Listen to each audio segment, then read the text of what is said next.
Good evening, ladies and gentlemen, and welcome to the Flat Out Racing Network's coverage of the FART NDCar series under the Dark Horse Racing Series banner, as we are here live at the Texas Motor Speedway for race number 8. D-shaped mile-and-a-half racing here this evening. Some interesting banking with the new configuration over in 1 and 2, and these drivers ready to take to it for 150 circuits. I'm Seth Cole alongside of Matthew Rodriguez, and Matt, we were watching these drivers in practice. The big thing that we're kind of wondering here, will we see multi-groove racing, and especially over with that configuration in 1 and 2? We know about the speeds that these 01 cars are able to carry. I mean, just exactly what are we expecting to see in terms of tire wear?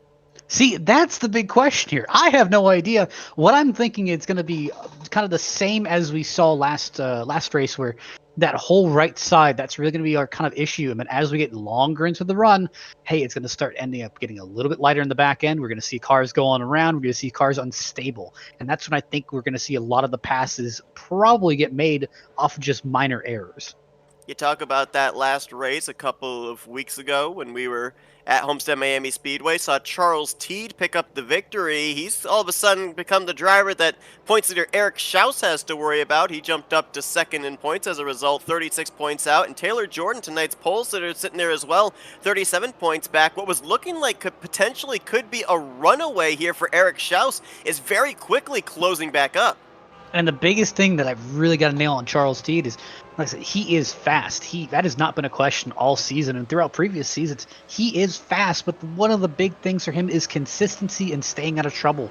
And those are two things that have plagued him really for the last 3 or 4 seasons, where if he can just kind of find a way, find that horseshoe, and find a little bit of that consistency, find a little bit of that luck, I think he can be right up there being the points leader. Saw 11th place Nate Fields making his debut here tonight. Rest of the field for the 14-car lineup: Jeff Heisung, Joseph Morales, and D.L. Lemon. This is only the second mile-and-a-half that we've been to this season. Homestead a couple of weeks ago was the first. We do have another mile-and-a-half coming up at Kentucky, but really you can't even look back at Homestead because, yeah, it's the same length, but the configuration is entirely different. You've got the D-shaped front straightaways, so not really statistically any way we can look at a particular favorite in terms of the shape of the racetrack. Basically, I think we're going to get an idea of maybe the top 2 or 3 to watch when we get maybe a third of the way, maybe even halfway through this race, as we are green flag racing at Texas. They spread out 2 by 2. Now, as we see him go into this corner, that's where I'm going to start wondering if we're going to start single filing out or what dominant lane's going to really appear here. It's like top 3 get single filed out. Eric Peterson going to move by Craig Forsyth, who's back in the field here tonight, moving to that 4th spot. Forsyth going to jump up to that 2nd lane, and now he's under fire from Charles Teed.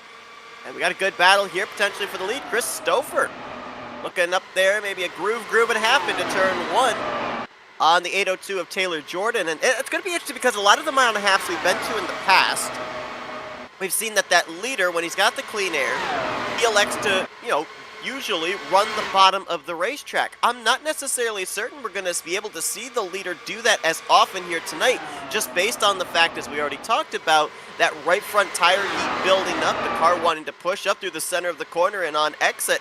I would think that would exacerbate the problem if you run the lower way down the racetrack. Realistically, yes. All you're going to do is really just churn through that right front tire. And I would personally go for a little bit more of a conservative approach, at least just kind of start us off, because, hey, I'm not really sure of the wear on that right side tire. I haven't really been in race conditions with it. I haven't been fighting for it. And I'd rather be a little bit conservative in the early game. And then, hey, as later in the run, hopefully some guys have burnt off their tire doing that move, and I can easily take advantage. On board with 2nd place Chris Stouffer, as you can see, 7th gear, the high gear here for these drivers. Right in that top line there. Looks like maybe, look at that little downshift there to 6th gear, then back up to 7th gear there through 1 and 2. Is that maybe to try and be able to generate some kind of a run through the center of the corner, be able to make a move on exit? Sorry, I saw Eric Schaus almost Shirty and Raid right behind. He almost lost, it looks like, the front and the back end. About took everyone with him. But yes, you could shift down and get a little bit better exit off the corner, but what I'd be worried about more is that excess wear that you're putting on that right side because, hey, you're trying to drive it out of that corner. You're shifting down to use that extra speed, that extra acceleration to get you out of that corner. You're putting additional wear on the rears. You're putting additional wear on the right front. Another driver that might have had a slight issue in the early going, Will Roberts. He's lost 4 positions since the start. Might have had a little bit of a slip up there. One thing I'm kind of wondering here today as well, you talked about it before we came on the air, the track conditions, the temperature out here. We're in the kind of dusk leading into sunlight portion of the day, but grip, especially in the early going. What are these drivers dealing with? Are they slipping and sliding around, or do they actually have a little bit of stability? At least for the moment, visibly, it looks like they've got some stability, but you mentioned about Sheridan Wade getting out of shape back there, so how much fighting of the race car is going on here? Realistically, now is probably one of the hottest times that these drivers will encounter today. Right now, it's a partly cloudy, 72-degree outside. It's fairly nice, but the track temp is what I'm more interested in. That track temp is 95 degrees, and right now it has the sun beating directly down on it. I'm not really seeing any clouds laying around. As we continue on, I think we're not going to get totally to night, but we're going to get almost to around sundown, and that's going to allow this track to cool down a lot more. It's going to end up pretty much increasing the speeds, and we might see some cars start to snap a little bit. To look at our third place running Charles Teed, second in points, winner last time out, as we mentioned, at Homestead. Had a good battle going on behind him. Three-way battle here. Things are kind of stacked up behind Sheridan Wade. Eric Schaus, the points leaders in this mix. Craig Forsyth there in the 27. He's made a limited number of starts here this season. Former pole sitter back at Auto Club, but been a little surprising that we haven't seen the 27 in victory lane just yet. He's been consistently up inside of the top 5, but we don't really see him up at the front at the end of the race, which has seemed to be in past races that we broadcasted here in the Dark Horse Racing Series. It seemed to be a consistent staple. And I think it really is just, hey, there's a little bit of increased competition. Thank Charles T got the wall a little bit there right. too. But I think it's just the increased competition where, hey, this is some guys that really Forsyth has not had the pleasure or displeasure of racing against in these last seasons. While there is some familiar names, again, there is some new faces like Jordan and Stouffer. However, he really in this series hasn't had a lot of hands-on time with his car. I mean, he's missed races here and there. I don't think he's totally comfortable with it. So I think he's still going to need that little bit of getting up to speed time. He's got speed. He's just not near that last season state. Chris Stouffer and Taylor Jordan cannot decide who wants to be first, who wants to be second. They keep crossing each other over, and look what it has done. What was a mano-a-mano battle has all of a sudden brought third through fifth up into this conversation as well. Teed, Peterson, and Wade all right behind them, and if there's a slip-up by either one of these two, Charles Teed, I think, would certainly want to pounce. We saw him get that wall off of turn 2, and I go back to a couple of races ago at Auto Club. These cars, very aero-sensitive. Slight contact visibly that looks like it might not be too bad, as that was another car on the wall. It was Stouffer that time that tapped the wall there. Slight contact visibly can actually have some catastrophic results in overall speed. We saw it back at Auto Club. A couple of hits into the wall off of turn 4 for a few drivers had them quite a bit off the pace. So just how far do you want to stretch it to the edge here? If you're any of these drivers, we've already seen a couple of them toying with that safer barrier off the second corner. Well, as you see all the cars kind of condensed down here, what I'm thinking of is, again, aero has to do a lot here, and being in that dirty air makes the car drive a lot more differently. And that's what I'm really wondering is Stouffer and Jordan are really fighting for, is like, hey, I really want that clean air. My car drives better in clean air. I think you can really ask any race car driver, really say that I prefer to have clean air. It just makes you feel better. But with these cars getting a lot closer, as I'm seeing Wade and Teed get a lot closer, I'm thinking that draft, that arrow is kind of just throwing them a little bit higher than they were first anticipating. That ended up getting them just a little bit of contact with the wall. How about Sheridan Wade muscling his way up to the second position? He has picked up 8 spots since the start. So I guess if we get close to the end of the race and there's a late race restart, the question of can you make passes? I think the answer is definitively yes, courtesy of this car. Oh my gosh, did you see that thing get out of shape there coming off of 4 and nearly lost it on the bottom of the final corner. I mean, Luce is fastened on the edge of out of control, and I think that's exactly what car 54 is right now. Yeah, it's fast, but it definitely does not look comfortable. Not at all, but he has been able to work it up to the front, and I would have to go back and look, but I believe these might be the first laps that Sheridan Wade has led this season under green flag conditions, and he's done it from the 10th starting position, only 20 laps in, so that's got to give, you know, maybe a little bit of hope. You look at some of these drivers that are just kind of riding back around the 7th, 8th, 9th position, Forsyth, Mayorga, Camargo. If they decide to turn up the wick, certainly the opportunity is there. It's been proven by Sheridan Wade that you can move your way from the back of this lead pack up to the front. Man, I'm just looking at Stouffer, Jordan, and Wade. They just look so unsettled there at the front of the pack. Almost wrecked it last time in 3 and 4. And I'm looking at Wade's car, and it does not look stable. Well, remember that these drivers do have a faster pair available should they need it, but I'm telling you, I was watching these guys in practice, saw some of the incidents where contact was made. I don't think there is a single way that you can have a wreck here at Texas and not have to take on a faster pair. I mean, the hits that I saw, especially off of turn 2 on the back straightaway, it totals these cars. I mean, really, the lowest speed that we're carrying into these corners is about 220, anywhere to 215, 220. That you just don't brush off a contact like that, and especially with how kind of airplaney these cars are, that catch fence is right there to catch you, and unfortunately, it tends to take a lot of body panels with it. And we talked about the fact Taylor Jordan and Charles Teed have closed up the gap on Eric Schaus. A big reason for that was Schaus ran into an issue in the early going of our last race at Homestead Miami Speedway, had to use his faster pair, and then was caught up in a further incident and ended up obviously losing a lot of points to the rest of his competition. So I look at the other tracks we've got coming up tonight here at Texas. We're seeing the unsteadiness of these cars. As man, Sheridan Wade, I want to take a lap around with him in the cockpit and just watch the hand motion of this machine. It looks steadier than it looks like on the outside, that's for sure. But if you look at some of these other tracks, we got Gateway coming up in a couple of weeks' time, Daytona, that wild card track that we highlighted at the very beginning of the season, thinking, man, you're going to take these open wheel cars to the Super Speedway. You've got Kentucky, you've got Indianapolis for the season finale. These are tough racetracks where one wrong move can be catastrophic, not just in finishing results for the race, but in the finishing standings for the season. I look at those three we mentioned, Jordan, Teed, and the points leader Schaus. You can't put a wheel wrong at any of these places.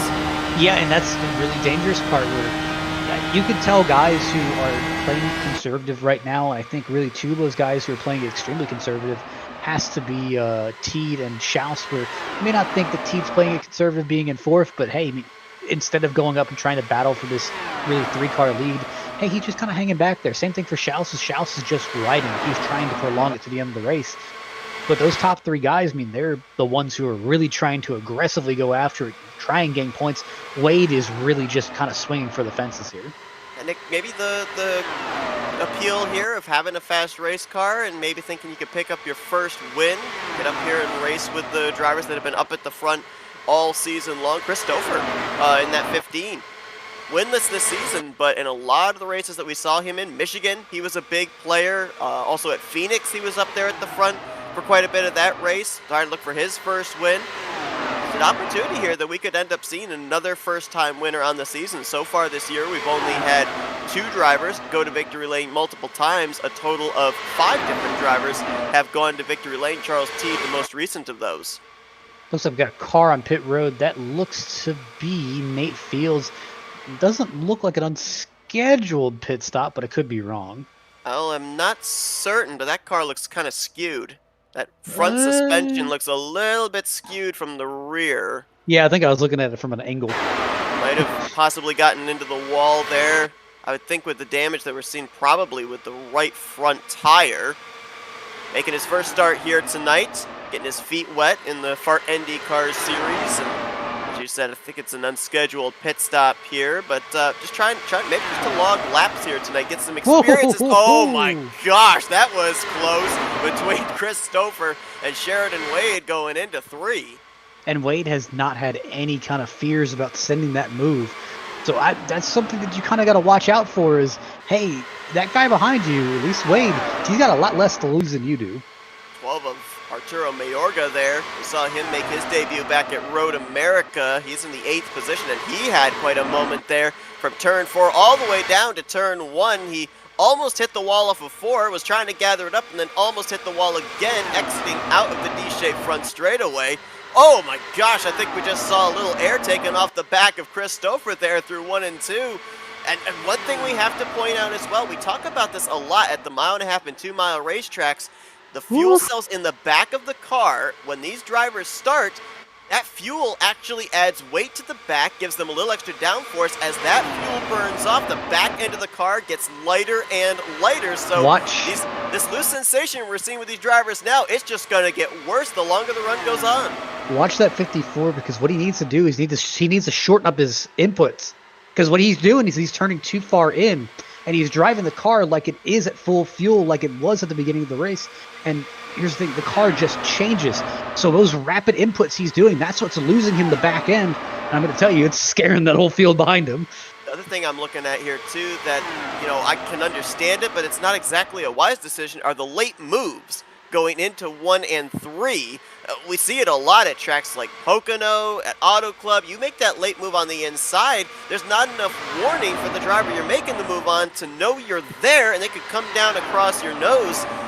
Maybe got to be a little bit more deliberate in that move, letting them know, like right there, midway down the back straightaway. That's a perfect setup, letting the 15 know, hey, I'm making the move here, and he is going to have quite a moment there on the inside of 3-4.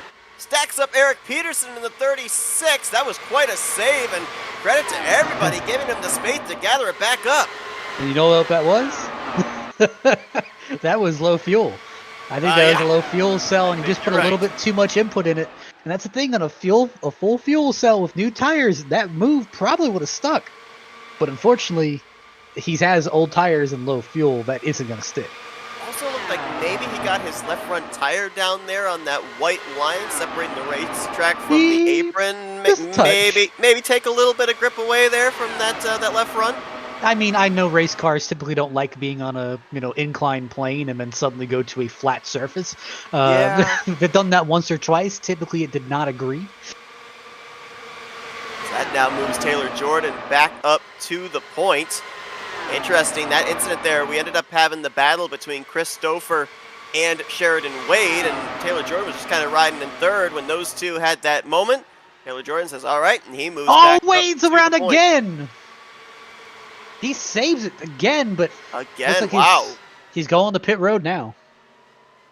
So he's going to hit pit lane. We'll see if this might start a cycle of green flag pit stops. Not certain exactly what the fuel window is for these drivers, but a couple of moments there for driver 54, who's been a highlight reel in and of himself here in the beginning stages of today's race. As things were close there for third between Forsyth, Charles Teed, and Eric Schaus. Now, we've already talked about these cars this season. The speeds that they carry are ludicrous at the speedways. What about that D-shaped front straightaway? How difficult is it, especially when you're double wide, to be able to make sure you give the space necessary in a side-by-side battle, not to make contact? Because we see a lot of times with stock cars, when you're going through this section of the racetrack, usually two cars want the same piece of real estate to set themselves up for the entrance to turn 1. It's one of those unique challenges because, hey, again, like you mentioned, yeah, I want that real estate. Trust me, if you're in that lane, I probably want to be there. And if you're in that lane, I'm probably going to try and get under you. But just think of this where, hey, it's just adding 2 additional minor curves where you already are in that low fuel. And, hey, if you already have a tire issue, if you already have a fuel problem where you're running low, that 2 minor corners just kind of make it worse. This may be outside of the top 6, but this is quite a hornet's nest back here. Teed!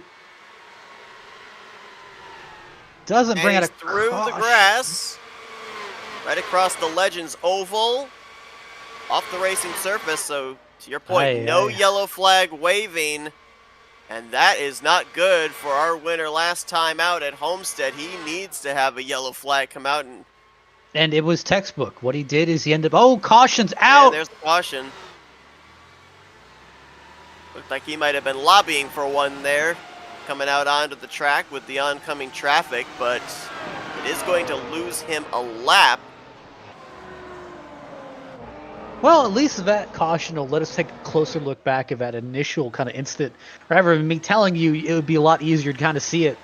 But what he did is he made a small, minor kind of. He ended up getting right onto the back wing of Stouffer, and he made that second judgment to try and, hey, I'm going to end up pulling out, seeing if I can get a better run off the corner. And that little wiggle just was enough to lose the downforce off that back end and just set him on around. Yep, the lightness of the rear, not willing to stick for him to be able to make that move. You could clearly see as soon as the hands turned to the right, front of the car was willing to go there, back That end of is the car was not. that is an interesting caution. You see right there, I believe, was when the caution flew. Yeah, you can see actually the lights on the catch fence there on the front straightaway. They would look pretty, don't they? They do. They'd look even prettier at nighttime. Kind of reminds me of the lights you see on the highway all the time, about Did every Vegas 20 have miles. the same lights? Or am I delusional there?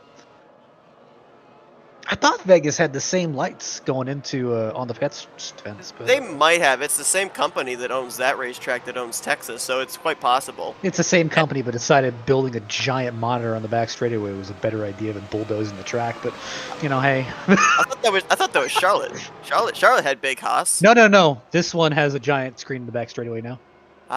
Apparently, it is like, I don't know, like just a few inches bigger than Charlotte. So they basically beat their own record with a different track for no reason. So Other than everything's bigger in Texas. it's all fun and games before you set the record and then beat your own record. Can you tell I'm bitter about this, or? I'm sensing something there. That's it. Can you tell a little bitter? Well, with that caution flying, I believe Sheridan Wade should get back on the lead lap. He lost the lap after the pit stop. Whether it was scheduled or unscheduled, we're not entirely certain. He was halfway down to the access road when he had that save with his second half spin. That'll put 12 cars back on the lead lap. Looks like Charles Teed might be taking the wave around here, but he has not come to pit road. And Nate Fields looks like he'll take the wave around as well. He was 5 laps down after an unscheduled pit stop. He would be 4 down. When we go back green, Chris Stouffer won the battle off pit road. Eric Schaus came out second. Then Forsyth, Taylor Jordan, and Will Roberts completing the top 5. So Will Roberts that we saw kind of riding back there outside of the top 10. This caution saves him, and a decent pit stop has him up inside the top 5. And just before that yellow flag came out, we were focused back on a second pack of drivers. This caution really helps them too. You had Peterson, Camargo, Morales, Heisung. They were back in that group. Remember, they got stacked up the first time that Sheridan Way got out of shape and lost the lead pack. So this brings them back up into the lead group with a chance of advancing into the top 5.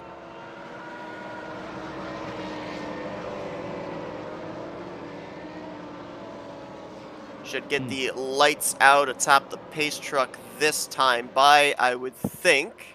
Man, how is that truck able to go on this banking without flipping over? That's incredible.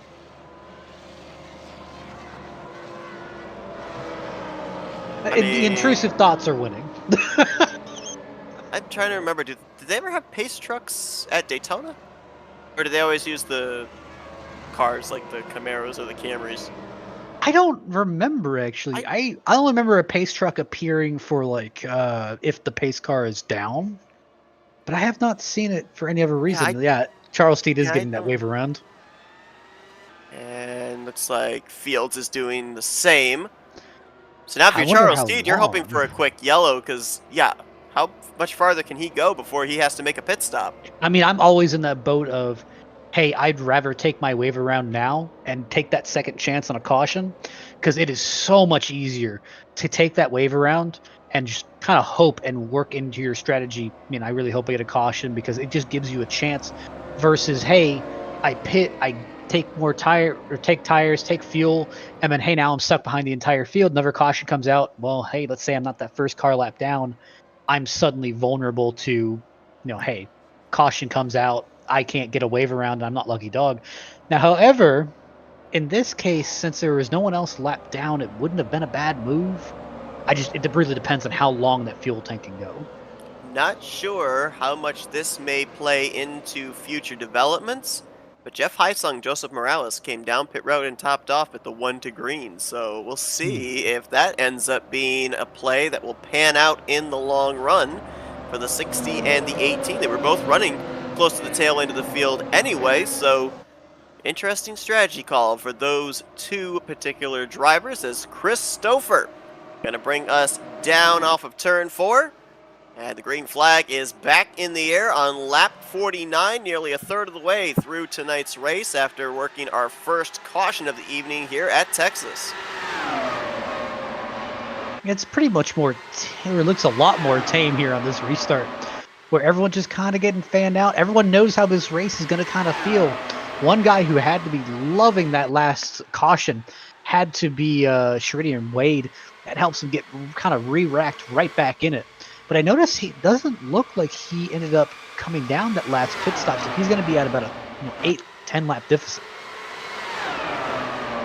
You would be correct, which that is kind of interesting. Being the free pass, you would think he would want to make that pit stop and be back on the same sequence, at least tire-wise, with the rest of the field, but he restarted in the 7th position.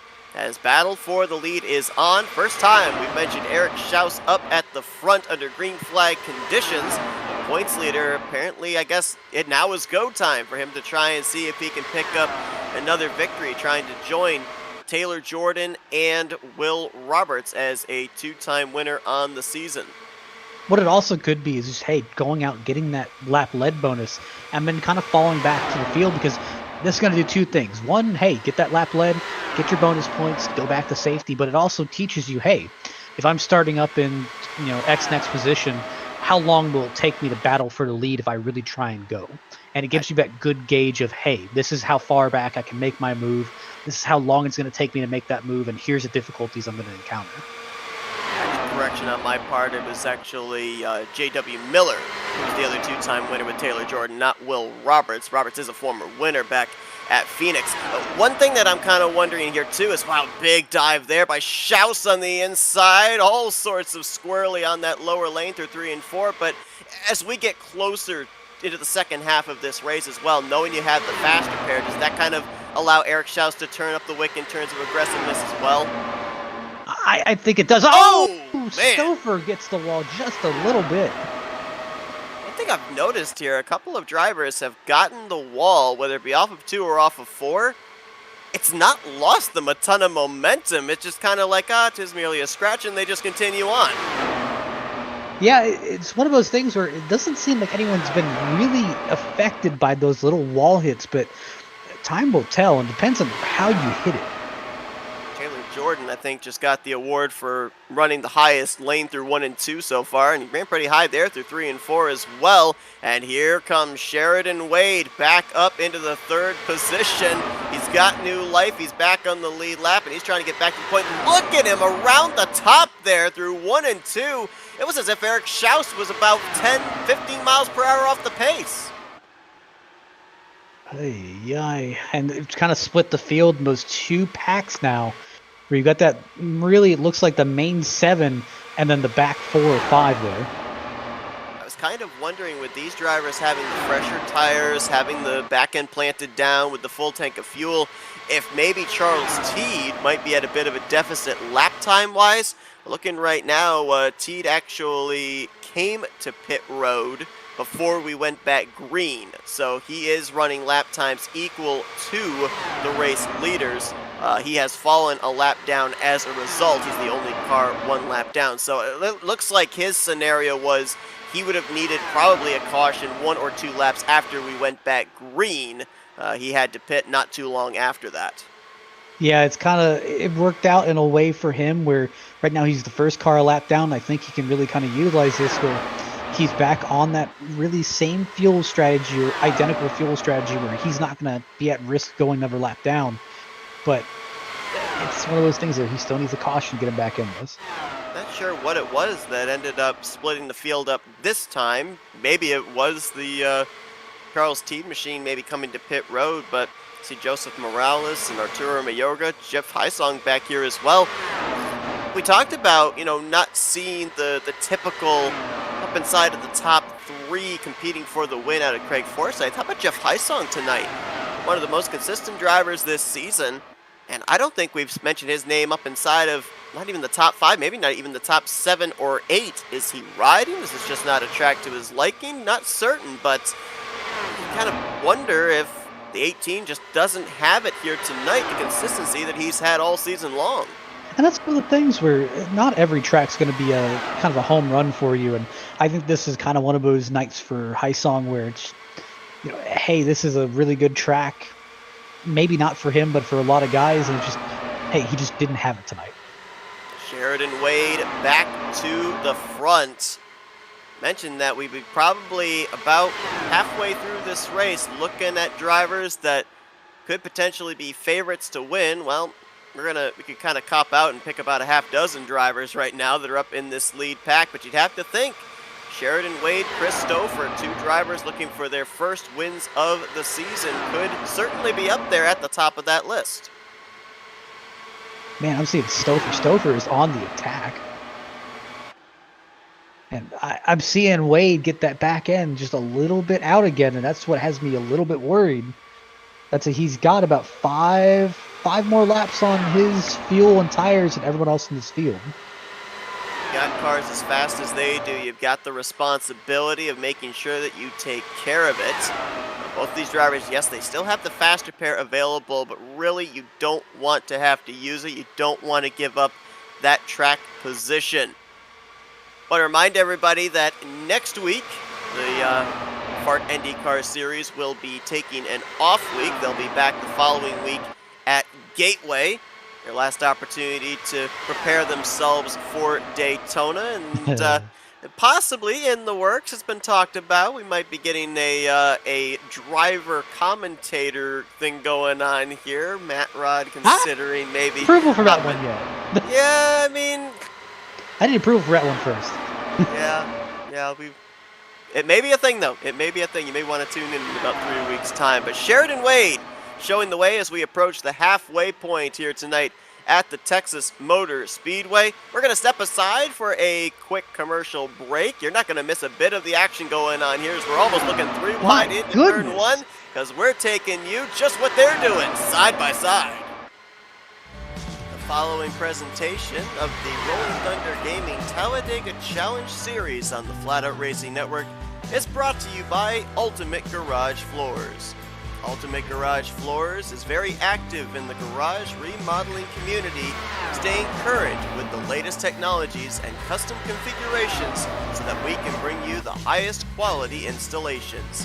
As a Northern Virginia Ecstasy flooring installer, we focus on garages and commercial flooring to perfect our craft and bring you high results. In a space that gets as much wear and tear as your garage, you want to be able to trust that the cabinets and flooring we install are ready to withstand against high traffic and regular use. That is why we include a lifetime warranty with our services so that you know we stand behind the quality of our work. To get started with a free consultation, call us at 540-931-9006 or visit us on the web at ultimategaragefloorsva.net. That's ultimategaragefloorsva.net.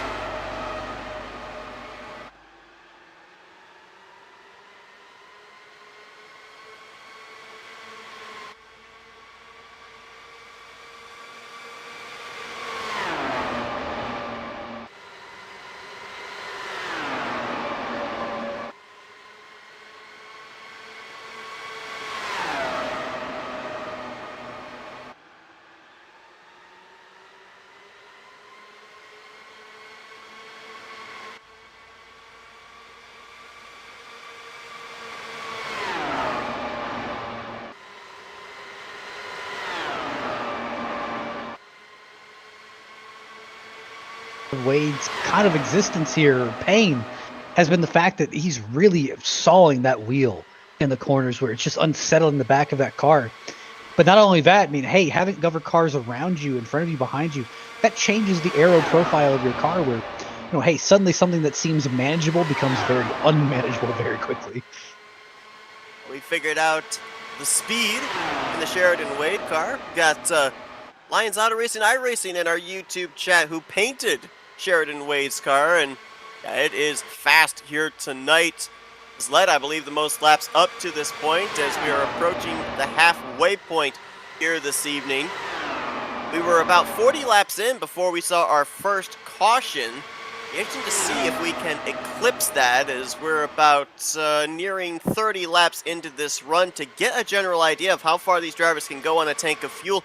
I would assume with the number of laps left, though, maybe potentially these drivers could make it on one more pit stop. But I want to go back to what we mentioned before we went back green. Jeff Heisung, Joseph Morales topped off the fuel tank.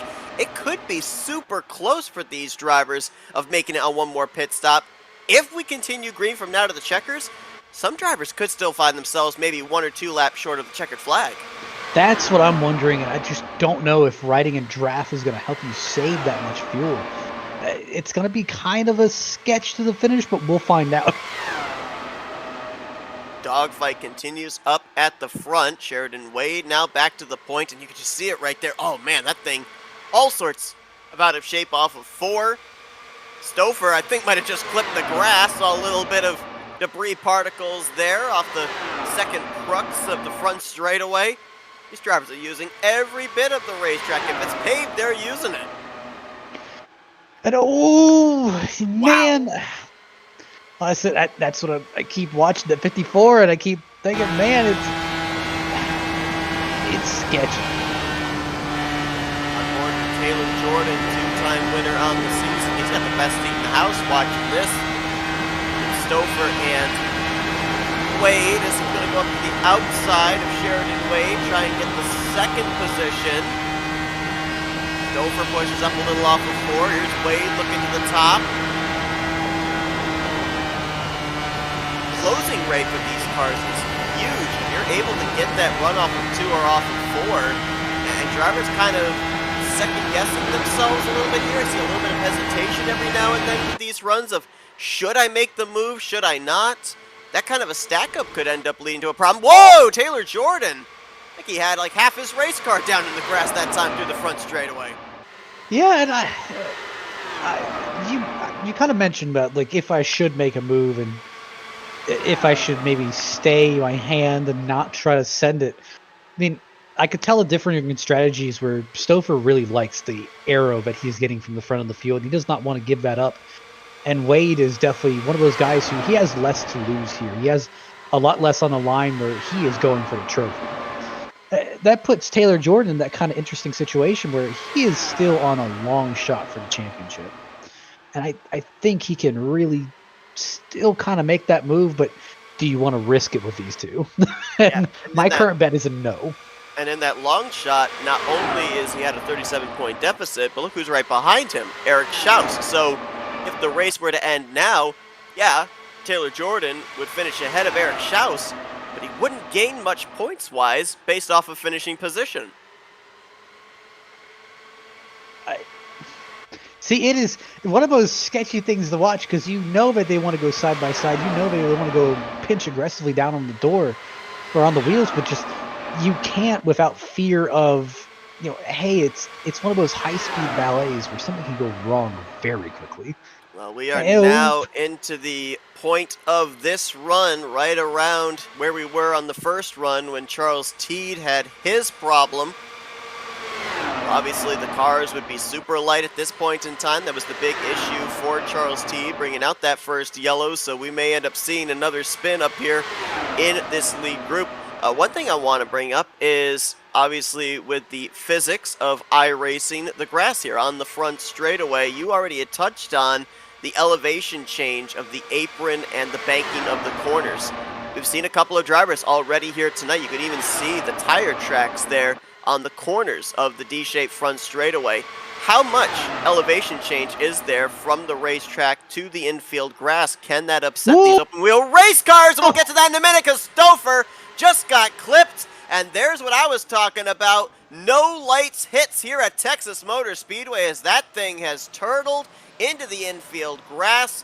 Chris Stouffer, that is a fast repair in the future. Big hit there into the turn 4 wall. Like I said, he was flirting with it all race, and it wasn't a matter of if, it was a matter of when. And Wow. unfortunately, that was just when. Big impact there for the 15. I mean, there was no time between the contact between him and Wade and the contact into the outside wall. It was lightning fast.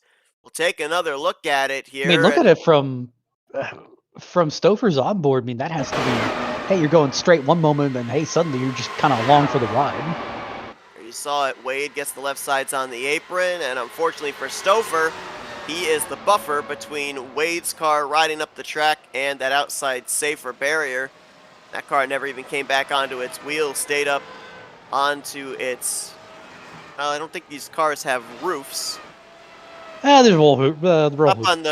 on the aero screen, up on the rear wing, and came to rest just past, just above actually, the Geico restart zone. We'll take the onboard with Chris Stouffer.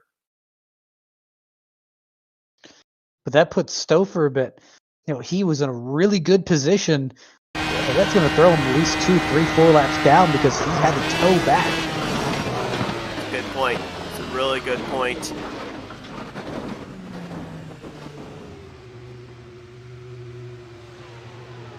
Now, maybe the one thing that could help Chris Stouffer is the fact that it was somewhat close to the start-finish line. He hadn't crossed the start-finish line, I believe, and you can correct me if I'm wrong. The closer you are to the start-finish line, the less time your tow will take. If you've just crossed the start-finish line, then it will actually take a longer amount of time for your tow to complete.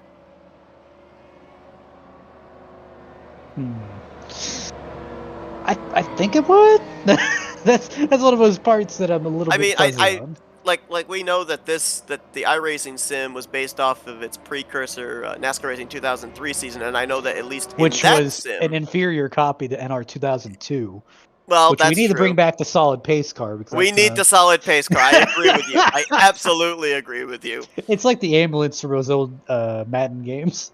I can't tell you the number of times I've been in a race and the pace car is actually driven through the field, and I've thought to myself, what if this was Air 2002? Oh, that's happened. Just would have muscled the field completely out of the way.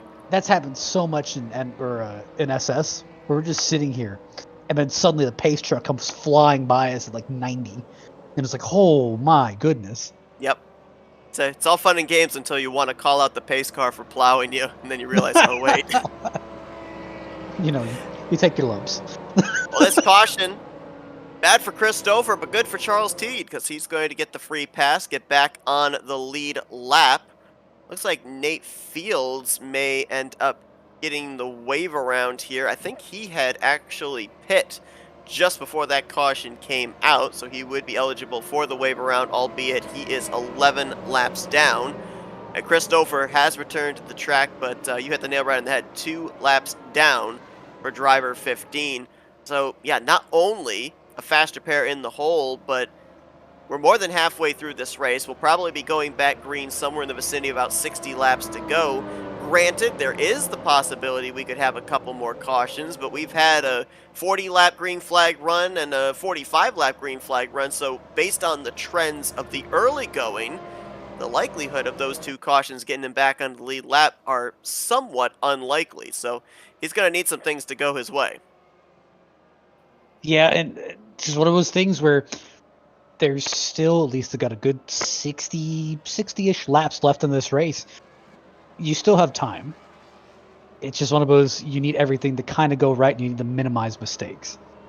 So Taylor Jordan, 2-time winner, going to be the one to lead us back to green, looking to go coast to coast. Taylor Jordan, in his 2 victories this season, he did not have the pole in either of those races, so this would be a first if he were able to go pole to win. I really like what Teed and Roberts just did. They just came down, they topped off. I think they're really close on fuel. That could be just a little bit of the difference if they play their cards right. Yeah, we've yet to see what the official fuel window is for these drivers. Both times that we felt we've been right on the precipice of finding out, we've ended up having a caution come out. So 60 laps question mark, the amount that they can go. We'll have to wait and see. Schaus will line up in second. Craig Forsyth third, Eric Peterson in fourth, and Joseph Morales will now make his first appearance inside of the top 5 in fifth. Right behind him, you got Haisong in sixth, Mayorga in seventh, DL Lemon there in eighth. These are drivers that, for the most part, all day have just kind of been riding around 7th through 10th position. I'm just waiting to see this restart because I think there's going to be some guys who are trying to jump this a little bit. Eric Peterson looked a little antsy there, wanting to go, and he got stacked up behind Forsyth. Morales there side by side with Haisong for the 5th position as Taylor Jordan set sail ahead of Eric Schaus. Morales is going to get that 5th position back from the 18 of Jeff Haisong. So based off of the trends that we've had, the 2 long green flag runs, are drivers approaching this as go time, maybe the last restart to the checkered flag? I think it would be really unwise to kind of think this is going to be the last restart and kind of treat it as, hey, we need to really go from here. I think we still got a good, 20, 30-ish, 40-ish laps so we can really kind of still take it easy before we really get into that, hey, battle time. We might have had a car in the wall off of 2, might have been Sheridan Wade in the 54, who also then just got in the grass and nearly lost it, as apparently not nearly as much grip in the grass as there is on the racing surface. Back up to the front, 2nd place battle, hot and heavy.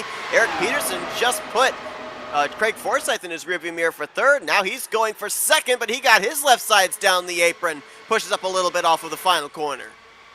And looking at Sheridan Wade, looks like he's coming to pit road. Car on pit road as well, the 15 of Chris Stouffer. This would be unscheduled for him just after he was involved in the 2nd caution of the evening, and Stouffer has made the left-hand turn to the garage.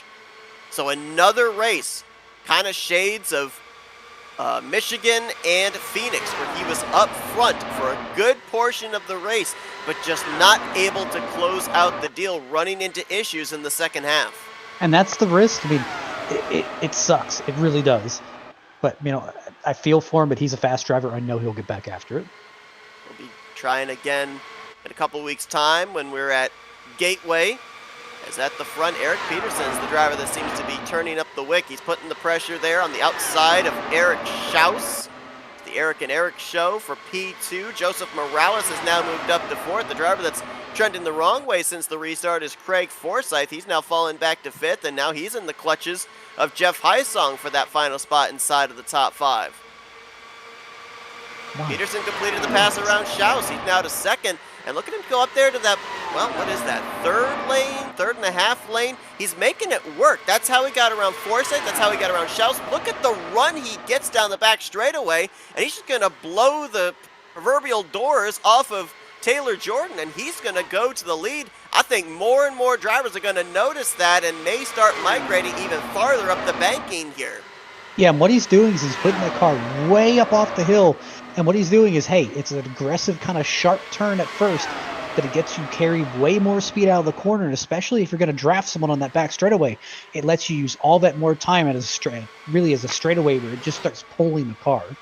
Now, the only thing that I would worry about, though, is can you consistently run that line? Because, yeah, I mean, as that right front starts to heat up, I would assume, even with the benefit of clean air, I would assume that that car is going to have that push up off the corner. And the walls here at Texas, they close in quicker than you'd expect. Oh, yeah, I promise you, it is not going to feel great if you keep doing that for about 20, 30 laps on end, where your tire's going to be screaming and the fuel tank will probably end up snapping that car on a round if you're not careful. Taylor Jordan says, I saw what you did there, Peterson. I can do that too, as he's going to try and swing around the top through the first couple of corners and clears across the front wing going into turn number 3. Schaus back in the 3rd spot, looking on at that battle, and here comes Jeff Haisong. All right, so I was kind of calling him out at the beginning of the race, saying maybe this wasn't a track he was comfortable with.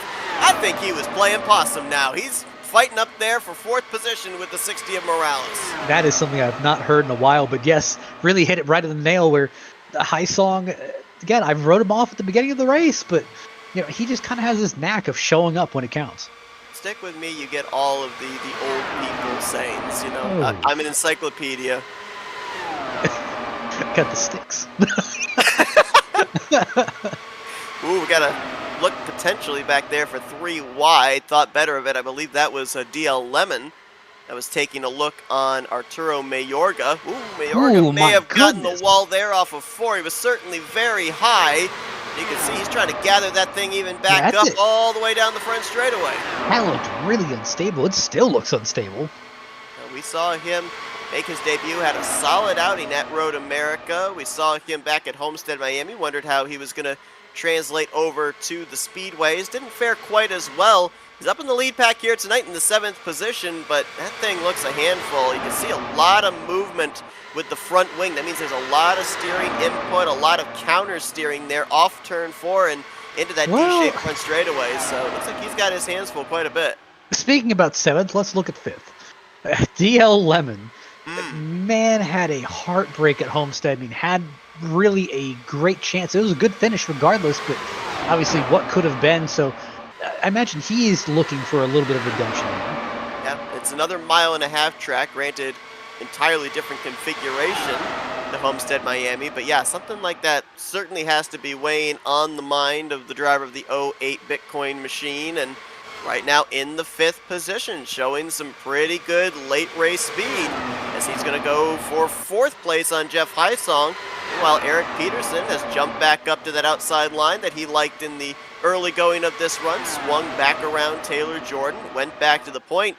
Eric Peterson coming into this race in the 10th position in the standings. Granted, I believe he missed a start this season, but I look at the statistics of this car. Only 1 top 5 this year. Granted, 4 top 10s, but looking for what I believe would be his best finish of the season if he finishes up inside of the podium. Yeah, his best finish was 5th, and that was back at Pocono Raceway. Man, I'm looking at this right here. We've got 44, 43 laps to go. I'm in that really weird boat of I don't know whether it's time to go. I don't know whether it's time to ride. I don't know whether a pit stop's coming. I don't know if we're going to get another caution. It's one of those weird things. Kind of everywhere on the track doesn't seem like a safe place here at the moment. So if we end up having these drivers not be able to make it on fuel, obviously I would have to assume it'd be really, really close, the deficit they have from now to the conclusion of the race. Do you just come down pit road and take on the necessary fuel? Don't even bother changing the tires? I don't know. Here's where I'm getting in that little bit of a weird portion where it's like I could see the advantage of just taking gas and go, only like a 30-second stop with a combined, 30 seconds on pit lane. But I don't know. I think I would absolutely want the 4 tires just for pit road exit because it is so sketchy on old tires. So far here, as we're closing on 40 laps to go, we've got 10 drivers on the lead lap. Nate Fields is currently 11 laps down. Sheridan Wade and Narja Camargo are both 1 lap down. We ended up having Sheridan Wade make an unscheduled stop. I'm not 100% certain, but there might have been something that happened between him and Najee Camargo because they both came to pit road on the same lap. So it may have been something separate for the both of them, or it may have been something related, but they are currently fighting for the free pass. You know what's scary? Separated by less than 2/10 right now. Look at the onboard for DL Lemon. Oh no! Nate Fields just clipped. I believe that was Eric Peterson. Peterson is up and over. We got more. Oh, there is carnage up above him there. That's Teed Mayorga. Teed's done. That's He's got nowhere fast Lemon. spare. Oh man. He's trying to drive that thing back to pit road. Oh, he's got no steering. Both front wheels are completely untethered. Wow. And that was a little bit of our good old friend Gapwack, and that was also a little bit of spatial awareness. Yeah. Kind of lacking that spatial awareness. It looked like Nate Fields, at least at the initial angle we had there going into 3, that he was trying to get down out of the way of the leaders going by and took the shallow entry into turn 3, and unfortunately, just as you said, a little bit of gap whack there into the left rear of Eric Peterson as we'll take some onboard looks or some replays, Man, I should say. Peterson just got sent to the Shadow Realm. My goodness. Yeah, there you see it. Oh, man. DL Lemon, Charles Teed, absolutely nowhere to go. Joseph Morales, I think he went up and brushed the wall. Somebody's tire is down there on the apron. I think My it's easy to tell goodness. who that was. That's got the copper rim, so that would have been DL Lemons. There's the front wing of Charles Teed coming to rest down on the apron there as We're well. we're gonna need to watch an onboard of Peterson's car because my goodness, that thing got speed. It gained speed in flight. The focus on the 5 of Teed. Oh, just rips the front wing off, and then Jeff Heisong was in that. There was just a big hit right there into the back of Mayorga. Here's that on board with Eric Peterson. Yeah, that was a wild barrel roll for the 36.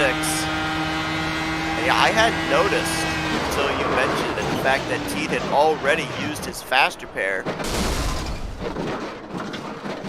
I thought that Christopher was the only driver that had already used his mulligan, but Teed and Mayorga had both also used their faster pair prior to this. So The that bigger is more thing than for some of likely. these guys is you got to look at the fact of some of these guys are having to tow, and that Yes. is really bad. I mean, Forsyth may have had one of the best views coming through that because I don't think he hit anyone. Well, let's find out. Let's go on board with the driver of the 27. As you see Peterson turning into a kite in front of him, and just kind of Morales and I'm not sure who else that was in front of him, just kind of clearing the way. Nice piece of driving there for Craig Forsyth. Interesting. Got on the brakes and downshifted all the way to 4th gear there. But you can hear like the really important part of as soon as he saw open real estate, he gunned it. That's a get out of that, get out of the way. Talked about the drivers that had to call for the tows. And most of the drivers that were in our shot of the incident fall into that category. Eric Peterson, Jeff Heisong, Charles Teed, Arturo Mayorga, all having to get to pit road by virtue of the tow. Most of those cars didn't have any steering. Saw a lot of tires untethered. Saw a couple of tires rolling down on the apron. We saw obviously there was no steering for the 5 of Teed. Mentioned that Arturo Mayorga had also used his faster pair, and he has just now had his car pushed back to the garage area. Right now, looks like he would get credited with 13th. Looks like we may have enough laps for Nate Fields to be able to pick up that spot, and Teed has now also called it an evening. So it looks like 11th and 12th for those drivers. The benefit of the free pass, I think, will go to Najee Camargo, but we'll wait for confirmation on that. So this changes things. Let's take a look at the top 5. We got Taylor Jordan. Eric Schaus suddenly makes an appearance. Craig Forsyth finds his last season form, suddenly in 3rd. Joseph Morales, hey, he managed to survive the wreck. He is in P4. And Will Roberts, where has he been this race? Well, I mean, on the first run, he was mired back in 10th, and on this run, he was mired back in 8th. So that's where he's been. But he's made it work. He slowly started to come up the field. He has made it work, and he is now one of 4 drivers that still have the faster pair intact. Himself, Taylor Jordan, Eric Schaus, and Craig Forsyth. That's it. Everybody He's also else. one of the few drivers that didn't turn into a Frisbee. So. That's true. That is true. So light's going to go out, as we saw on the Chevy Silverado iRacing pace car. It'll make the left-hand turn to pit road. I think we can safely assume now, with 35 to go, these drivers can make it on fuel. So that brings up the big question now. Are we racing to the white flag? Are we racing to the next caution? Because I think all bets are off. I think all the aggression we saw in the first couple of runs here, I think the wick's getting turned up now because the checkered flag from this point on is pretty much on the line. Yeah, and my opinion is we're racing to the flag. I mean, I am expecting to go green all the way, and if we don't go green, I mean, hey, we'll just deal with it when it gets to it. right now those guys know how about their tires or how their tires feel a lot better than how we are in the booth feeling. And realistically, if a caution comes out within the next 10, 15, I'm going to come on down. I'm going to throw new tires on. I'm going to throw a little bit more fuel and it might feel better. Well, of the 7 drivers that we have right now on the lead lap, 3 of them have previously been to victory lane this season. Jordan, Schaus, and Roberts. Greg Forsythe up here with the top 3 looking for his first win of the season, as are DL Lemon, Joseph Morales, and Najee Camargo. But a bit of a breakaway there up at the front of the field, and I don't necessarily know if it was maybe the timing of the restart. I did see, I think it was Morales. He got really tight off of turn 2 on that restart lap. Will Roberts reacted, and that might have been what kind of stacked everybody from 4th place on back up. It looks like now Roberts and company might be catching the slipstream and reeling the top trio back in. Yeah, slowly but surely they're kind of making it work, and the more that they're going to end up battling, the more you'll see those guys slowly start to reel themselves in. Now, we ended up talking about this, I believe it was last week at Homestead, Miami, when Eric Schaus was running in 2nd. We posed the question to each other. We eventually asked Eric later on after the race, as Forsythe nearly got the wall there off of 4, about you're running in the runner-up position, the guy that you're battling potentially for this championship is running ahead of you. Do you race him hard for the win, or are you willing to take that 2nd place position because he's not going to gain nearly as many points? And he said, nope, if I'm running up there in 2nd, I want to be the one that's leading us back to the checkered flag. So I won't even pose the question to you this week of what does Eric Schaus do, but I will ask, how long do you wait before you start maybe showing your playbook to the race leader? Well, I think Peterson may have messed it up earlier by showing that cool move of going all the way up to the top and start getting that run. I think he showed that just a little bit too early, but he had to prove that it worked to himself first. But he also showed a bunch of other guys that it worked too. So I don't really know. I think within that 10-lap window that is just enough time. Now it depends on some external factors. I mean, how long is our tire run, and then also hey, about our fuel run. I mean, how low on fuel are we going to be? Because you got to think, those more aggressive moves are going to become more and more difficult as this run goes on. We saw a lot of drivers having trouble with the looseness, the back end of their race car getting light at the first run, where we went about 40 laps in, and we got this restart with 35 laps to go, I believe it was. So these drivers will be right around that area where these cars will be a little bit edgy with trying to make some moves off of the corner, as Craig Forsythe now jumps up to the outside line, maybe trying a 2-for-1 here. He got alongside of Eric Schaus. Now Schaus, with the run on the front straightaway, goes to the inside of Taylor Jordan, and the points leader is going to go to the front, looking for that 2nd victory on the season, trying to follow up his first win, which was back at Road America. I'm seeing Taylor Jordan, and I'm kind of getting the strategy here of he's fought earlier in the race, kind of fell back for that middle portion, and then just kind of been a 3rd, 4th place car for the entirety of the run here. Just trying to think, like, when does he deem it's go time? Seeing Wade. Where is that Wade? No, that's Lemon. Lemon there in the 4th position. Now looking for 3rd on Taylor Jordan.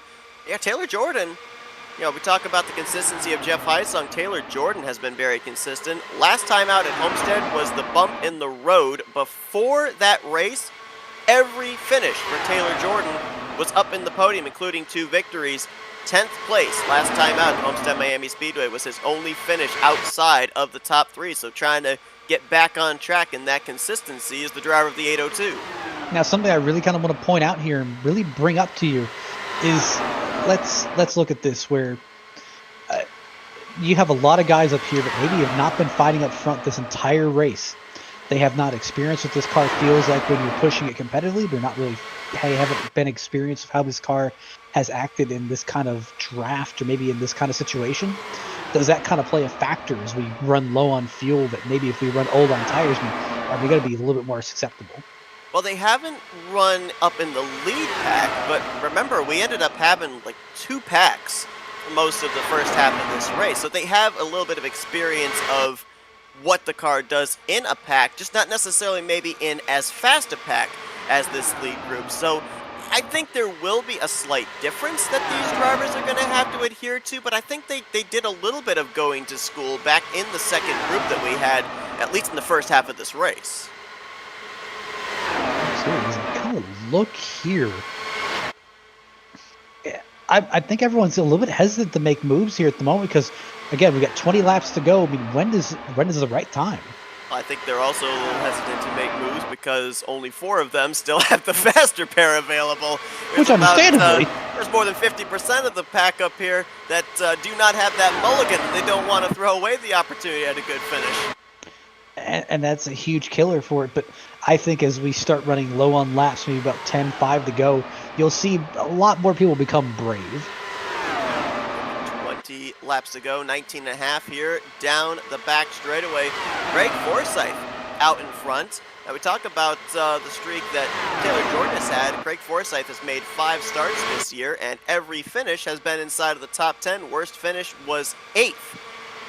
So he is trying to keep his consistent run going, and as mentioned, still looking for that first win on the season. Now, Craig Forsyth, we maybe were having fields of about 20, 25 drivers. I would say that he's still a mathematical shot at the championship. He's only 79 points back, but the fact that we keep seeing the drivers that we keep talking about week after week in that championship conversation, like Schaus, like T, Jordan, Roberts, they all run in close proximity to each other. Oh my Contact there between DL Lemon and Craig Forsyth, and Lemon's going to go to the lead, but that was a gutsy move. And let's remember, this is not a super speedway. This is a speedway. The white line is only there to differentiate where the banking of the racetrack and the apron are. It is not out of bounds, so that was a perfectly legal move by DL Lemon. I'm getting reports that Forsyth has wheel damage. Oh man, and he got really loose there through the center of 3 and 4 as well. Forsyth, even with that wheel damage, trying to fight back on the bottom, and yeah, I think I might have just seen that wheel damage you were describing. Looks like a little bit of a toe out there on that right front tire. Ooh. Oh, and now contact between the two of them again. And I don't think it's wheel cars. These are not stock cars. This is not a rubbing is racing type deal. And realistically, I don't think that's intentional. I think that's just how the toe is at the moment. And these open wheel cars get so thrown out of whack when just a little bit of damage happens to that front end. They move around a lot too. I call it dancing for these open wheel cars. They may look like they're floating around and under control, but sometimes the car does a lot more work than the driver does.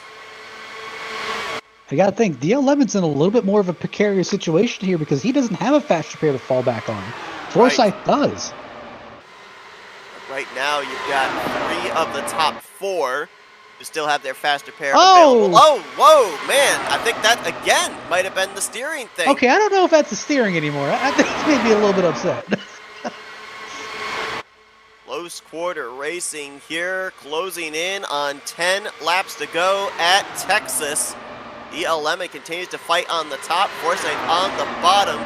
Jeff Heisung way up the track there. It's going to lose about 2 or 3 positions. He was 5th, now back to 8th. Whoa, we got one in the apron back there. That's Eric Peterson in the 36. I think Peterson sees what's going on up here, and he's trying to get out of Dodge. Well, Peterson is currently 2 laps down. He and Heisung, actually, I think they both might have been getting out of Dodge. To your point, they're basically battling each other for 9th as they're on the same lap as each other, not in the conversation for this win. I think you're exactly right. They threw out the white flag of surrender, said, all right, you guys mix it up. We've still got to keep our cars in one piece here because they already are a faster pair in the hole. As Will Roberts through the grass, he made a move, got blocked by, I think that was Najee Camargo, and took the scenic route through the front straightaway. Yeah, no, these IRO1s do not do that great in the grass. No, they don't. Great lawnmowers. It's like those old lawnmowers, the push lawnmowers that had like the rotating blades on them. That's what they kind of remind me of. Just going to attach a scythe to the front of the these cars. That's exactly what it is. The front wing, it's a scythe. Perfect analogy. Ooh, tight off of 2 there. See, I don't know how much of that is steering and how much of that is just a little bit of displeasure. Well, I mean, at what point do you kind of have to remember, hey, I've got a faster pair still available. I can risk maybe hitching him up a little bit more. In my opinion, like I would not want to use a fast repair like that because that tow is about 2 minutes. You're going to lose about 1 or 2 laps of that, and there's very slim chance that we're going to get that many cautions, and you're going to be the lucky dog each time. That's an excellent point. We've yet to see any driver that's been involved in an incident tonight be able to drive their race car back. So yeah, almost a guaranteed tow if you get involved in something here late, as Taylor Jordan says, all right, you two want to mix it up? I'll drive by the both of you. Not so fast, though. Forsyth got a nice run off of 2.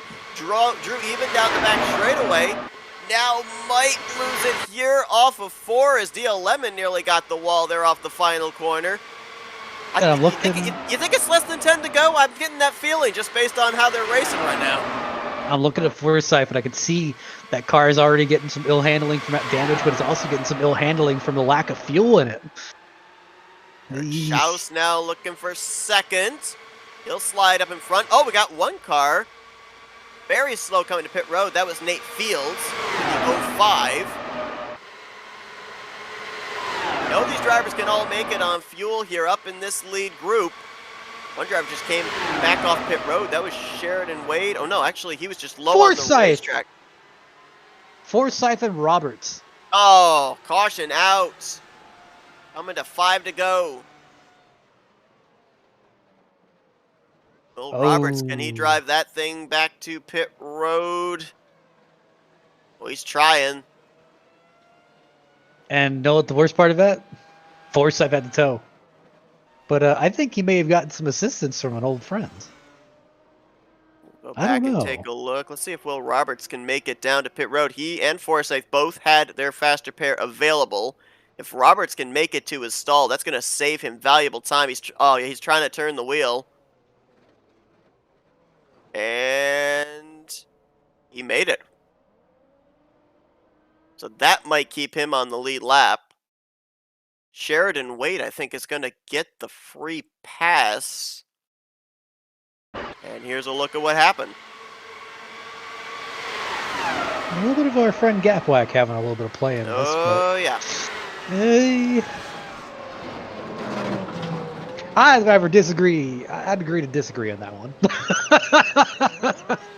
Big reason for Forsyth not being able to drive back. You see the right rear tire is the one that took the big impact and barely stayed tethered to the race car.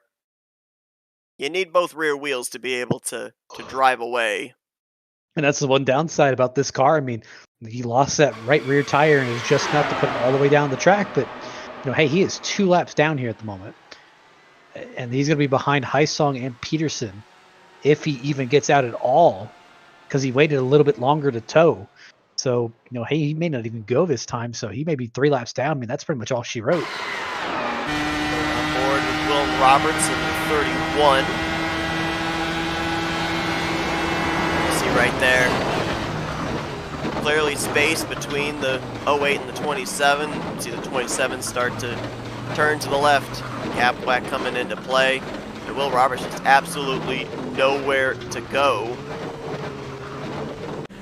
Question now is, how many laps are we going to have left to finish this thing out? And interesting, you had everybody on the lead lap come to pit road, take on tires, with the exception of DL Lemon. Are tires really that important with what's going to be a shootout? Jordan, Schaus, Camargo, Morales all came to pit road, took on tires. I'm not worried about tires as much as I am fuel, because I want that extra weight in the back of the car. But I've noticed it. I'm seeing a lot of parallels. And last time this happened, the DL Lemon stayed out when a bunch of other guys stayed in. I remember him parking it in the inside wall. So I'm not liking this call. Well, as long as he doesn't practice his restart, maybe he'll be okay. Yeah. You talk about that stability in the back end of the car. These drivers ran about 33 green flag laps on that run. So there is going to be some added stability for all those drivers that did come down pit road. DL Lemon's going to have his hands full, but we saw him putting up a fight there with Craig Forsyth for the lead on that last stint. So we'll see what this if will he's also got do? enough. This is also locking both Fields and Heisong out of taking that wave around, because now the Yes, lead cars in front of them, they are trapped on that 2 laps down. that is absolutely correct. So, Isong, Peterson, Forsyth, they will battle it out in the closing stages for 8th, all three of them 2 laps down. Sheridan Wade was confirmed as the lucky dog, so we will have 7 drivers on the lead lap when we go back green. Let's set the stage for you. DL Lemon looking for some redemption from some late issues last time out at Homestead, your leader. Taylor Jordan going to line up in second. We're going to have to wait and see if the 0-5 there of Nate Fields is going to be issued to the back or if he actually restarts there second in line, because if so, that's something that Taylor Jordan will have to deal with. Looking for win number 3 on the year is Taylor. Eric Schaus, the points leader, in third position, looking for his second win on the season. Then Najee Camargo and Joseph Morales, that is your top 5. Will Roberts was able to get to pit road, take on the faster pair, stayed on the lead lap, will restart 6th. And Sheridan Wade, who had quite the theatrics in the first half of this race, showed you were able to work from the back to the front. He's going to have 2 laps here in overtime to try and see how far he can work his way up from 7th position. Well, it's gonna be this. I think this is gonna be an interesting finish. We do have some more overtimes if we need them. We're on green, white, checkered 1, so we've got one more left. We'll see if they can get back to the white flag. If they do, race is official and they race back to the checkers. If not, if they do not have the white flag fly, we rack them up and we do it one more time. DL Lemon looking for that first win on the season here in the FART NDCar Series. Green flag in the air, did not get he got a really bad at all. I think Taylor Jordan flies around him and goes to the point. Schaus looking for second place. I think that's those old tires kind of kicking in a little bit. Definitely spun him a little bit. Didn't get that good restart, and now he's all over by Eric Schaus. Lemon gonna, oh man, get some contact there between himself and the 72. Here comes Schaus. They'll make it to the white flag, but Schaus wants to extend his points lead, looking for that second win against Taylor Jordan. Man, I'm looking at Camargo here in third. I think I'd be the happiest person. I'm saying, hey, go up there, go get him. Circumstances could work out in his favor. Slicing down the back straightaway, Schaus nearly chops the nose off of Camargo as he drives it deep into 3 and 4. Getting to the back of Taylor Jordan. He's into the fence off of 4. Taylor Jordan hangs on to pick up the win. Camargo just muscled Schaus for second, and Schaus will get the final spot on the podium, but it's win number 3 on the year for Taylor Jordan. We'll tell you, if that finish line was just a little, maybe a few hundred yards down, that would have been a different story. Would have been very close between Jordan and Camargo, who got a really big run out of 4 and had a lot of momentum down the front straightaway. Jordan trying to close up a 37-point deficit between himself and Schaus, but not going to gain nearly as much as one would think, with Schaus also finishing on the podium position. And who needs grip now, because we're going to do some burnouts here in the infield grass at Texas Motor Speedway. Taylor Jordan, third checkered flag on the season. That man is, he has no respect for landscaping. Pulling out a Tony Stark quote. How about that? Oh, wait, what? It was lawn maintenance, actually, not landscaping. Oh, wait, he said that? Yes, he did, when Thor summoned the Bifrost. No, I'm just seeing him, like, ruin this perfectly manicured lawn. I literally thought you were pulling out an Iron Man quote. No. Oh, well, it sounded good. First time this season that Taylor Jordan goes coast to coast, pole to win. His 2 previous victories, he was not the pole sitter in either one. Stouffer was the pole sitter at Pocono, and Forsyth was the winner at Auto Club. He's got a couple more races, about 4 more races to work with. We'll have to see what the points gap is in conclusion tonight. How many points did he gain? And if he continues this run, even with the consistency of Eric Schaus, would he have a chance in Indianapolis, which if I remember correctly, I believe the Dark Horse Crop Duster 500 at Indy is a double points race, so we'd have to work the calculators, see if there's a shot. Nope, well, Taylor Jordan, I think, just took on his faster pair. Let's take a look at the finishing results from tonight's race here at the Texas Motor Speedway. And take a look at the interval between the top three. Less than a tenth of a second, 70/100ths between Jordan, Camargo, and Schaus. That is Camargo's best finish of the season. Oh. Morales brings it home. Fourth, DL Lemon, who I believe got the wall coming to the white flag lap, was able to hang on for fifth. So I figured out what happened to DL Lemon. He restarted the race in 7th. Oh no. When everyone else restarted the race in 3rd and or 4th. Yep. That will not get you the lunch you're looking for. Still gets a top 5 run. That is, I believe, back-to-back top 5s for DL Lemon. So keep an eye on this guy when we get to not necessarily about Gateway, but Daytona potentially. It's a wild card race. We got Kentucky coming up. I think he could definitely be a threat at Indy as well. He seems to be doing very well at the speedways. Will Roberts gonna bring it home in 6th. Sheridan Wade, who was strong in the early going. I believe he, as the lucky dog, had to start the last car in line, so he didn't really have the opportunity to cut his way up into the top 5, had to deal with the lap cars as well, but he's still going to finish last car on the lead lap in 7th.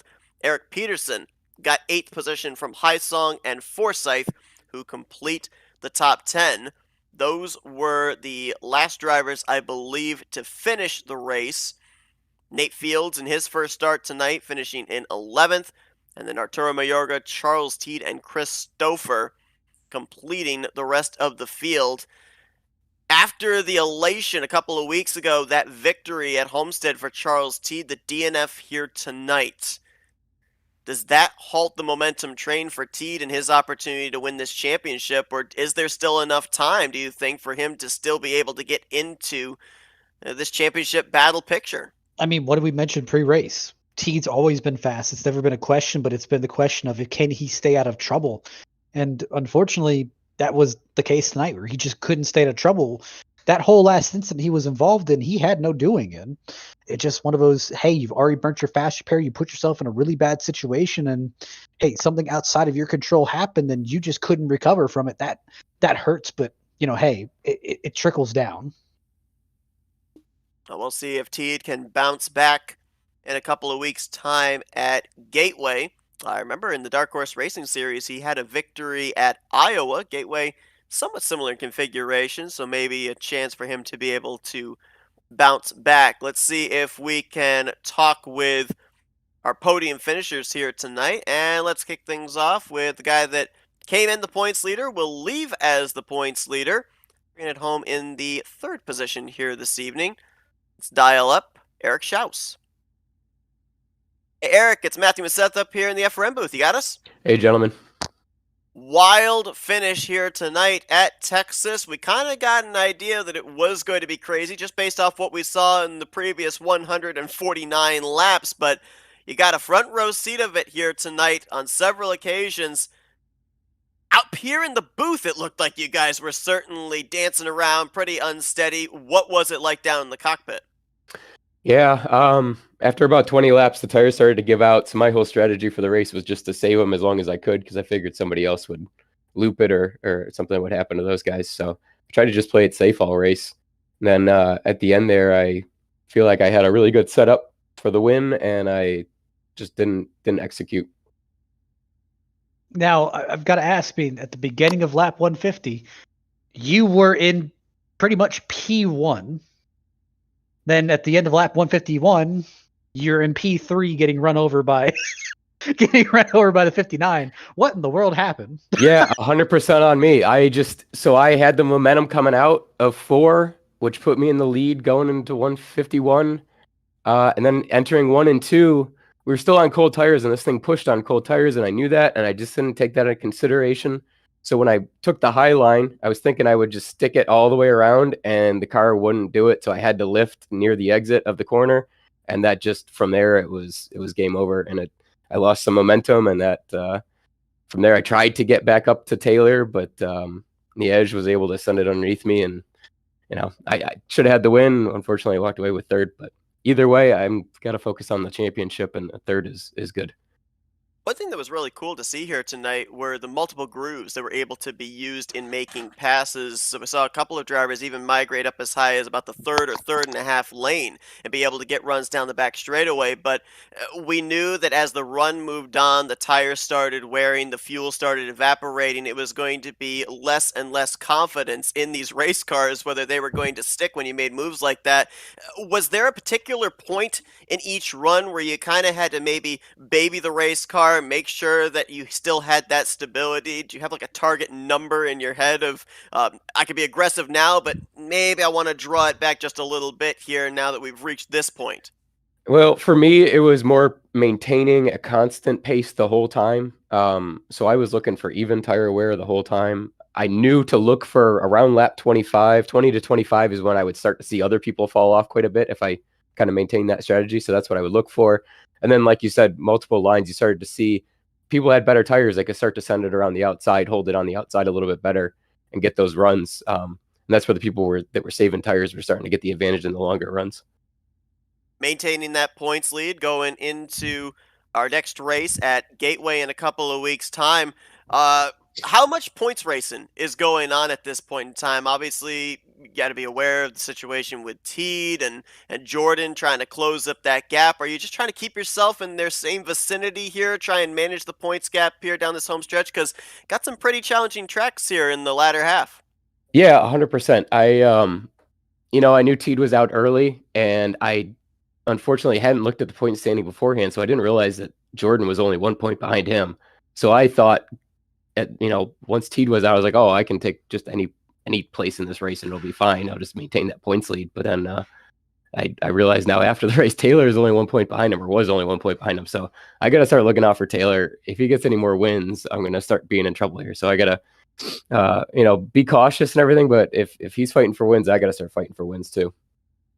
Well, another great run for you here tonight, nonetheless, at Texas, bringing home on the podium once again. P3 here. Congratulations on the job well done. Before I let you go, the floor is yours for thank you, sponsors, and shoutouts. Yeah, thank you. Thanks to Dark Horse for putting on this league. Thanks to FRN for broadcasting. Thanks for the people out there watching, and appreciate the good racing. Eric Schaus, third place here tonight at the Texas Motor Speedway. Once again, congratulations. Best of luck at Gateway in a couple weeks' time. Thanks, guys. Let's see if we can dial up the second place finisher here this evening. Let's talk with Najee Camargo. Hey, Najee, it's Matthew and Seth up here in the FRN booth. You got us? Yep. Wild finish here tonight. Really close photo finish for that second position. But Matt was commenting on it. If you had a couple more 100 feet on that front straightaway, you might have had something for the victory. Where did that run through 3 and 4 come from? Oh, through the race, I saw that if you keep down and just run it, you can get a lot of push to the end. So I just went, and when I saw the space, I just went there. It's last lap, and need to go. Now, let me ask you. Let's rewind it back. Let's go back to that green, white, checkered. What could you have done differently to win this race? Maybe go a bit outside on the 3 and 4, or maybe even the 2 and 3, 1 and 2. Get a little more space so I can go faster by the end. But it's a little tight, and especially if 2 cars in front of you, they kind of block you, and the air in front is all dirty, so you kind of end up on the wall. So I think I got the best I could. Maybe if I get a bit of like Talladega, like the finish straights way further, maybe. But I don't know if I had the chance here. So we saw drivers here tonight deal with a lot of different challenges, whether it was the grip in the tires, whether it was the stability with the lack of fuel in the back end of the race car. You started this race from the 9th position, and really we saw you kind of riding outside of the top 5 but inside the top 10 most of the race. Was it just kind of getting used to how the car handled in the run? Was it just kind of hanging back, trying to keep the faster pair intact? Because we obviously saw here in the closing stages this 59 car had speed almost picking up the victory. Yeah, I was kind of trying to survive because it's a really tight track with this car. So I stayed behind, trying to keep my run, keeping myself safe, and just run to the end. You end up moving up 2 spots in the point standings to 6th. Been a really good run here down this home stretch. Second place here tonight, a few top 10s, a top 5 a couple of weeks ago. Obviously pretty good momentum heading into Gateway, so not necessarily certain you're mathematically in the hunt for the championship here, about 79 points back, but what are you looking at here to end out the season? Top 5 potentially, or maybe even up inside of the top 3? I'd love a top 5, even better a top 3. Gateway is one of my favorite tracks, so I really hope to go well in that. So I really hope to go up in this championship now. With that consistency, we're going to definitely be keeping an eye on the 59 in a couple weeks' time at Gateway. Najee, congratulations on the runner-up finish here tonight. Strong charge late. Before we let you go, we'll give you the opportunity to thank some people and do some shout-outs. Okay. Thank you guys for the broadcast, everyone in the league. Thank you to TWR, Team Watson Racing. They always support me. And for Minimasac Minituras, they are the ones who kind of support me too. Thank you guys. Najee Camargo, second place here tonight at Texas Motor Speedway. His best finish of the season. Congratulations on a job well done, and best of luck when we get to Gateway in a couple weeks' time. Thank you. And as per usual, unfortunately, we are not able to talk with our race winner, Taylor Jordan. You know, until he speaks, I'm not believing he's not Jordan Taylor. That sounds like a challenge. Do we need to say that on microphone? But speaking of challenge, Eric Schaus has got a challenge because with that victory, Taylor Jordan, remember he was 37 points behind Schaus coming into tonight. The gap has now been cut down to 19, a net gain of 18 points there for Taylor Jordan. So you heard Eric Schaus say, Taylor's contending for wins. Now I've got to contend for wins. There are a lot of bonus points that kind of are underlaying that we don't really talk about that are paid out, not only for race winner, but for who has the fastest lap, if you don't have any incident points by the end of the race.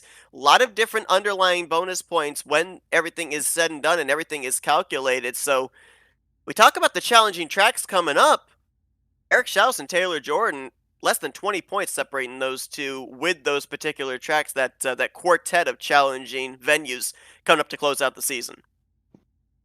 Yeah, and I think this is going to kind of go a little bit deep. We may actually go all the way to Indy, and that double points race may actually come back and really kind of decide the ending of this. So Schaus finishes third, Taylor Jordan wins, closes up 18 points.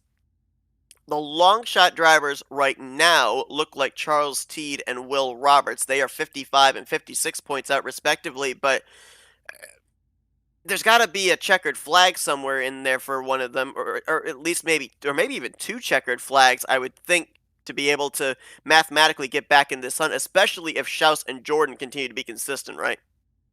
I think so. Well, Schaus and Jordan will carry their battle into Gateway. That will be in 2 weeks' time.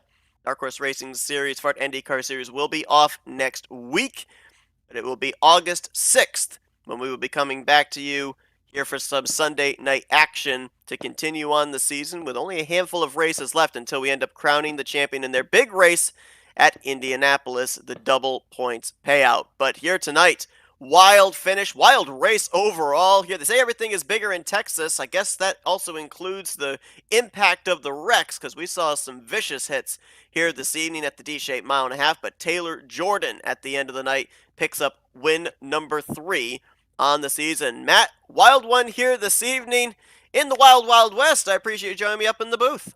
Always a pleasure. Thanks to everybody that tuned into our coverage here tonight. Hope you guys enjoyed it. Again, we'll see you guys on August 6th in 2 weeks' time for the continuation of the Dark Horse Racing Series Fart NDCar Series. For Matthew Rodriguez, I'm Seth Cole. Enjoy the rest of your Sunday night. You've been watching another broadcast courtesy of FRN, the Flat Out Racing Network. This broadcast is the copyrighted work of Flat Out Racing Network and may not be rebroadcast, retranslated, or used in any form without the express written consent of Flat Out Racing Network and iRacing.com Motorsports Simulations. Flat Out Racing Network would like to thank you for your support, and we hope you enjoy